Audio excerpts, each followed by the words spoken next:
This is 1934. Gangsters, submachine guns. And you put cowboys on Bonnie and Clyde? Texas Rangers. Hi everyone, and welcome back to my YouTube channel. I hope you enjoy this video. In this video, let's discuss firearms that were used or supposedly used by Bonnie and Clyde. And I say supposedly due to the fact that there are numerous firearms that are attributed to Bonnie and Clyde. I wish I had $1 for every pistol that was said to have been taken from Bonnie's dress or taped to her thigh on the morning she was killed. Of course I joke, but the truth is there are numerous fakes out there. Being a firearm collector, I have researched this topic for many years. My findings have led me to conclude that it is very difficult to determine exactly, down to the serial number, the guns that were used by Bonnie and Clyde. However, I decided to go ahead and make this video knowing that many of the firearms that I discuss here will be in question. I do want to be honest about my research. I hope that you comment and let me know what you think about these guns in this video.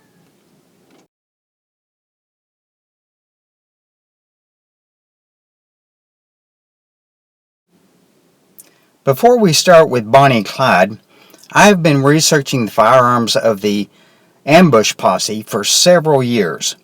Firearms attributed to the lawman that ambushed Bonnie and Clyde are a little easier to find and identify than Bonnie and Clyde's firearms. Many of these firearms are very confusing too. Both Deputy Ted Hinton and Frank Hamer gave partial accounts of the firearms used in the ambush posse. On May 23, 1934, the ambush posse consisted of Texas Ranger Frank Hamer, Texas Ranger B.M. Manny Gaunt, Deputy Prentice Oakley, Sheriff Henderson Jordan, Deputy Bob Alcorn, and Deputy Ted Hinton. First, it is widely believed that Frank Hamer used a Colt Monitor machine rifle in the ambush. Actually, I could find no documentation proving this. Although the Texas Ranger Museum in Waco, Texas has on exhibit a Colt Monitor with a plaque that states it was used by Hamer at the ambush or by Hinton. Hamer mostly likely used a Remington Model 8 non-police modified in .35 Remington caliber and a Winchester Model 1907 auto-loading rifle in .35 Remington. Hamer did have at least one handgun with him. Some researchers believe it was a Colt 1911 in .38 Super, which was popular with gangsters for its stopping power. Along with the Colt 1911, he most likely had a revolver with him too. Manny Gaunt most likely had with him a Remington Model 8 in .25 caliber. Also, he had a Remington Model 11 shotgun and a sidearm, probably a revolver. History tells us that Prentice Oakley fired the first 2 shots at the ambush. Oakley had with him a Remington Model 8, .35 Remington caliber, a Remington Model 11 shotgun, and a sidearm or 2. Oakley also had with him a Winchester Model 1894, probably in .30 caliber. Oakley borrowed this Model 8 from a local dentist named Dr. H. Sheehy. Next is Henderson Jordan. Sheriff Jordan stated in a written account that he had a Remington automatic rifle, which was probably a Model 8, unknown caliber. One account has him with a Winchester 1894 rifle, as with Oakley. Dallas Deputy Bob Alcorn had in his possession a Remington Model 8 in .35 Remington caliber. He had an automatic shotgun and a sidearm, probably his duty weapon. Interesting that Alcorn used a BAR at the ambush in Sowers, Texas, but in the final ambush, he did not carry a BAR, only Hinton did. And of course, last is Ted Hinton. We do know that Hinton carried a Browning automatic rifle, also known as a BAR, that was on loan to him by the National Guard.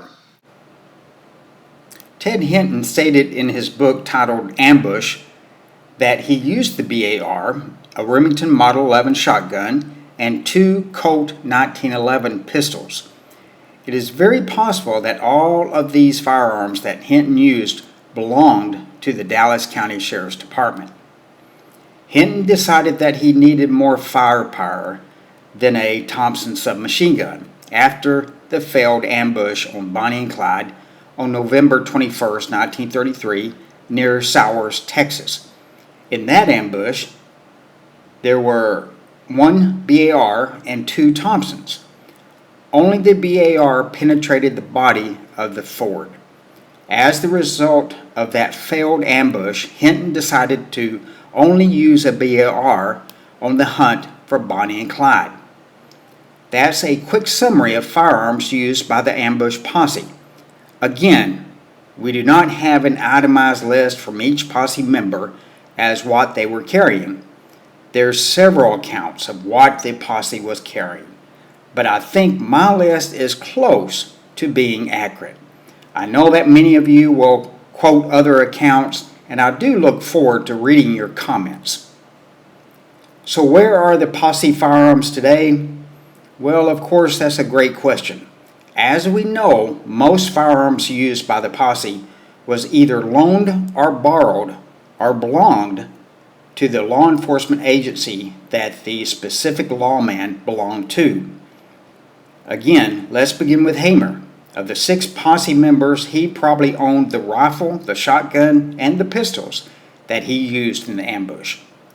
The Texas Ranger Museum in Waco, Texas has many of Hamer's firearms, some claiming to have been used in the ambush. I question the authenticity of some of these guns.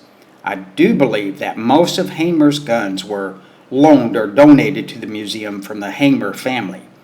Hamer owned numerous guns, and a few have come up for auction.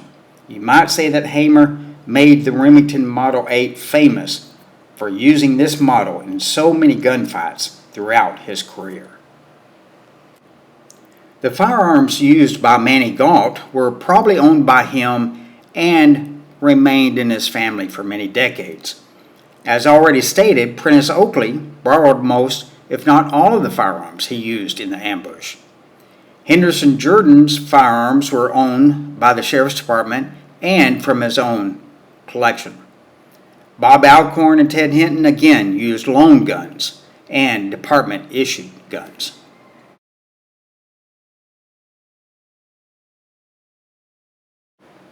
Now let's discuss the firearms that were used or supposedly used by Bonnie and Clyde. In this discussion, where do we begin? As stated before, there are many fakes out there. However, thanks to Ted Hinton and his historic film that he recorded on the morning of May 23, 1934, we do have a visual inventory of the death car. But no one made a list of weapons and their serial numbers after the ambush so that we would have an accurate inventory. There are lists around the internet naming several firearms taken from the death car. Here is one that I believe that is close to being accurate.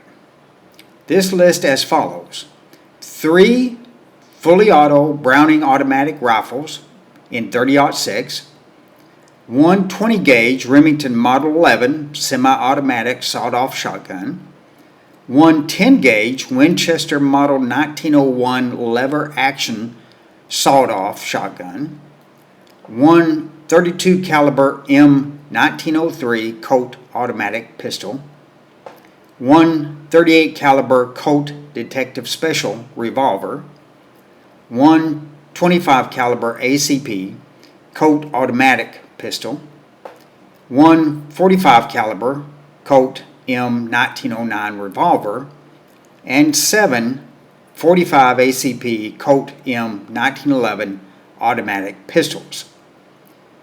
They also had 100 loaded 20-round BAR magazines and 3,000 rounds of other assorted ammunition to fit the above-mentioned firearms.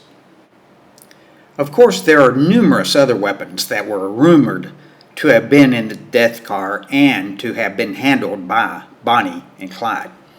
In the files of the FBI reference Bonnie and Clyde, there are several lists of BARs that were stolen by Barrel and Associates and recovered. These BARs were returned to the National Guard except for a few. The Missouri State Police has a BAR that was stolen by Barrel from an armory and recovered in the Joplin apartment where the famous shootout occurred. In the FBI files, it is common that the serial numbers of the stolen BARs are recorded.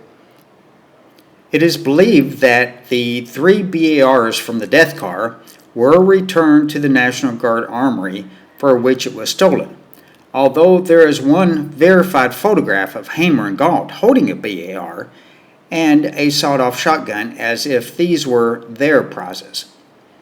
Just immediately after the ambush, Hamer telephoned Lee Simmons, manager of the Texas prison system and direct supervisor of Hamer and Galt.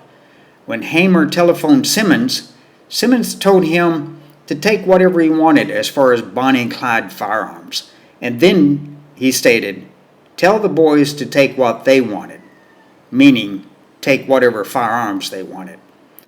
So each member of the posse took what they wanted from the death car. And again, the problem is we don't know what each lawman took. So that's when the mystery of Bonnie and Clyde's guns began. You see, during the 1970s, 1980s, and even later, guns associated with Bonnie and Clyde started to appear out of nowhere. After the 1967 movie Bonnie and Clyde, a resurgence of interest of Bonnie and Clyde was born. The ambushed death car came out of storage along with many artifacts from families associated with the Barrel and Parker families, started to hit the auction block, including firearms. However, many of these firearms have a questionable heritage. So firearms truly associated with Bonnie and Clyde are very difficult to verify. There have been several firearms through the years that have been sold through an auction reportedly used by Bonnie and Clyde. In this video, I will mention a few, but keep in mind that I am relying on the auction company to verify the firearms heritage. Let's take a look at some auctions in the past and let me know in the comments if you believe that they belonged to Bonnie and Clyde. First, let's look at the only Thompson submachine gun ever associated with Bonnie and Clyde.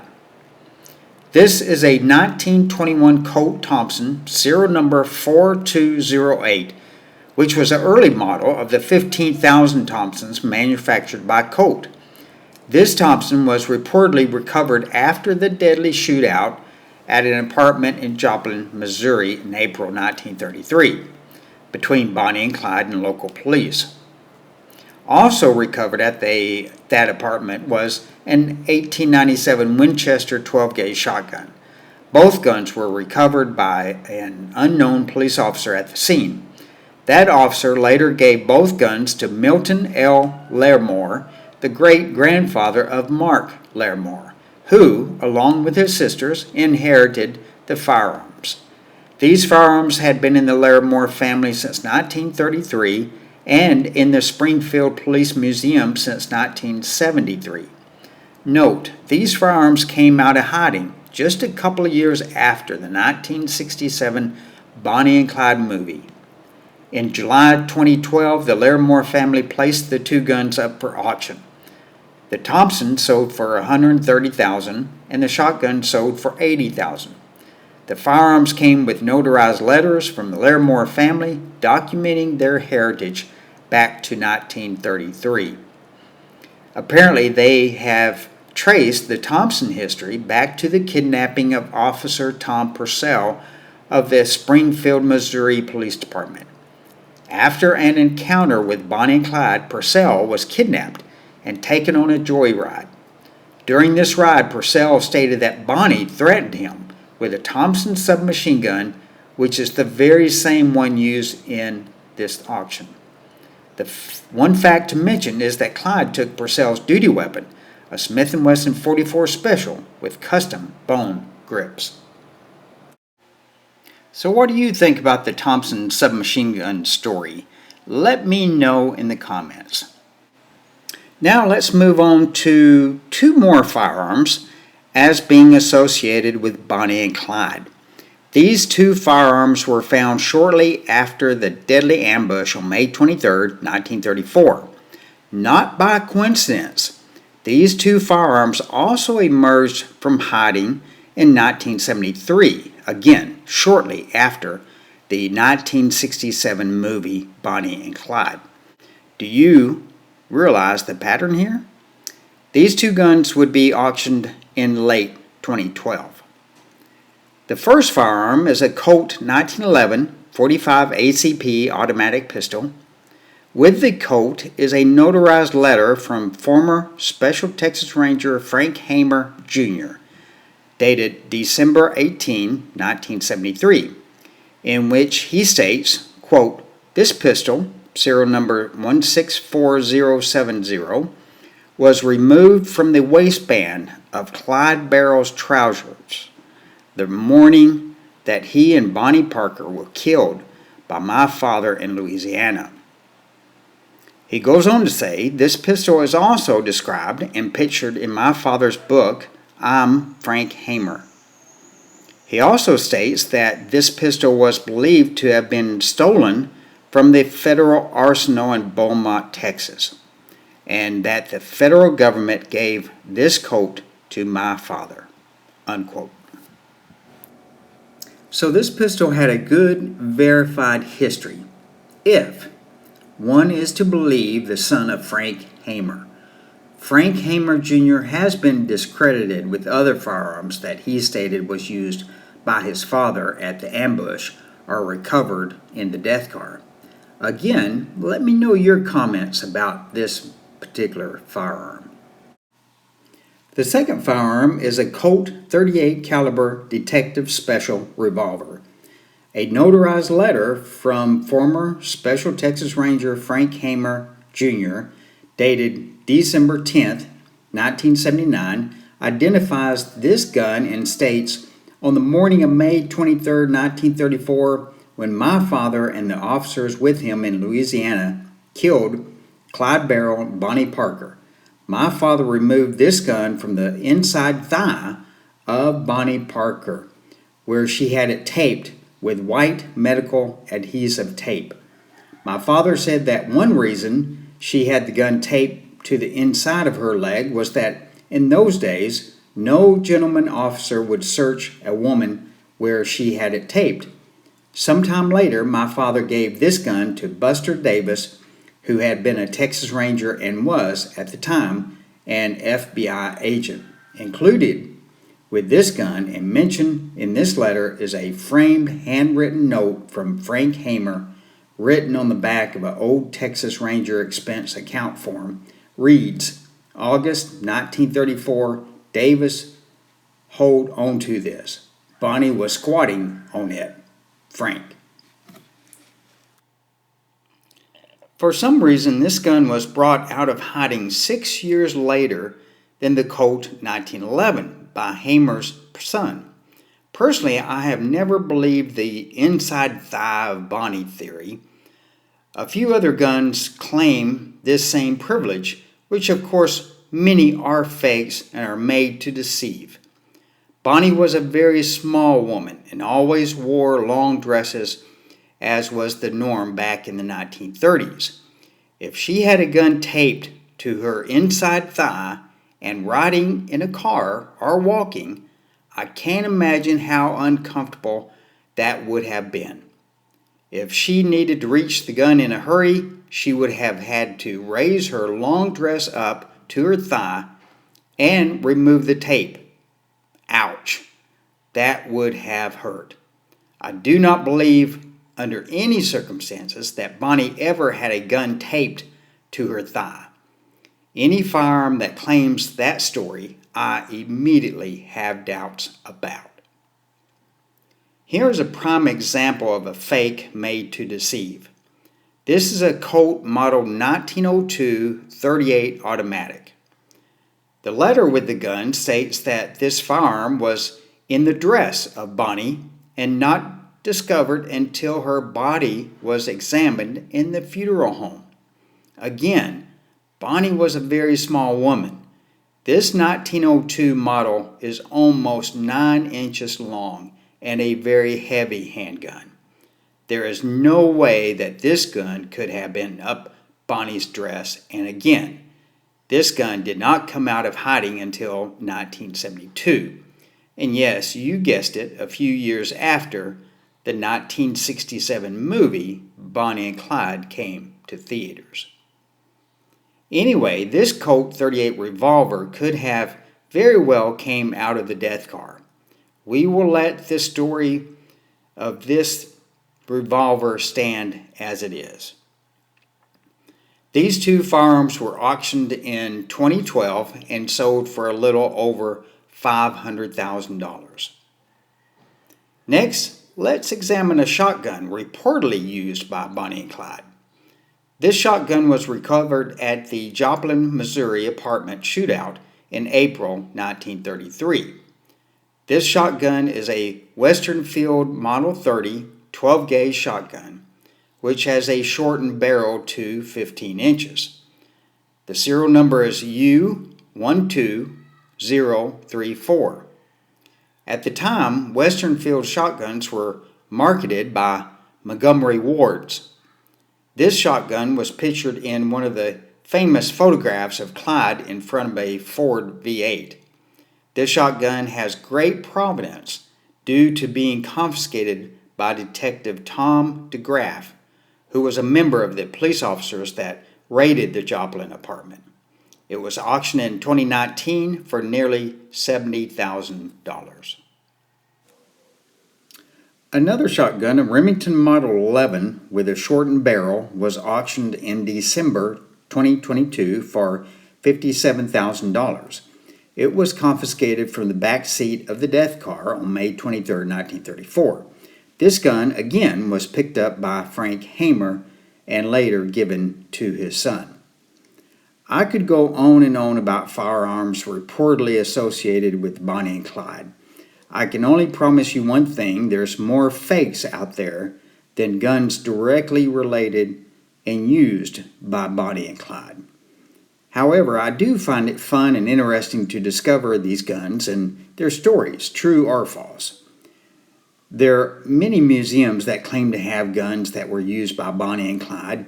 The Texas Ranger Museum in Waco, Texas is one that has many firearms, but even they cannot confirm with accuracy to the connection with Bonnie and Clyde. By the way, the gun that I am holding is at the Bonnie and Clyde Museum in Gibson, Louisiana. I did a video on this shotgun called Bonnie Parker's Shotgun. Let me know in the comments what you think of the guns that I mentioned in this video. Also, let me know if you know of other Bonnie and Clyde guns that I did not mention. I hope that you have enjoyed this video. Please like, subscribe, share, and comment. Also, please order my books on Amazon.com. Thank you so much for your support and watching my videos.